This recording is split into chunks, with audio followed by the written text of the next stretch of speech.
toprak havlamalıyıq.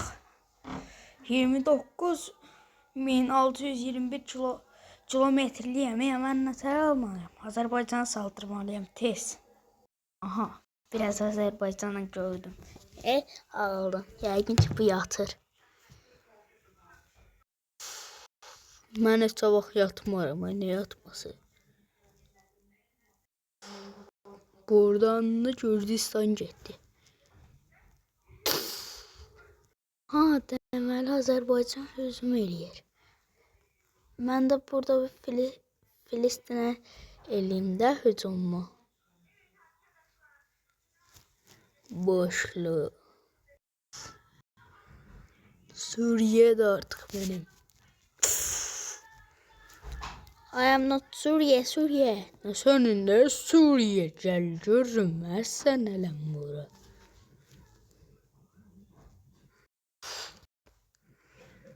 Demeli.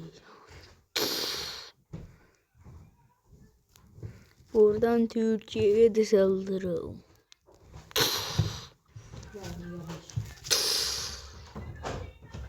Ne oluyor ya Suriye? Suriye'nin sözüm mü var? Var ya sen ne indi boşacaq. Eləmə gəlirəm hücuma pişkanın bir pişka. Eləmi? Yaxşı bunu sən istə.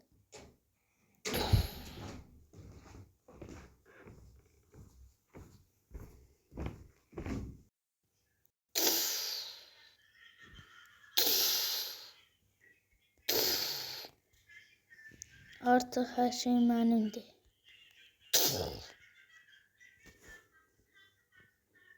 Rəngimi də dəyişdiyimə görə artıq hazıram. Buradan da Pakistan... Ay elə bildiniz ki Pakistan'a saldırdım ama bizim dostumuzdur.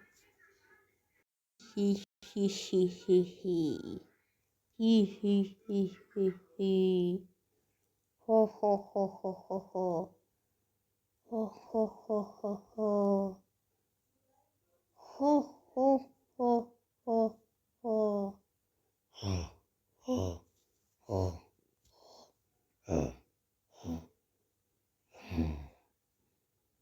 Ho ho ho ho.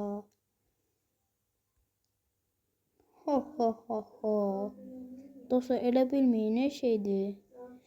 Bu dostlarla saldırırıq.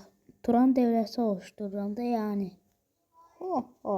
Çox Qaraboğaz çöldə bizimdir. Çöldən indi bura baka girdi nəsə problem oldu.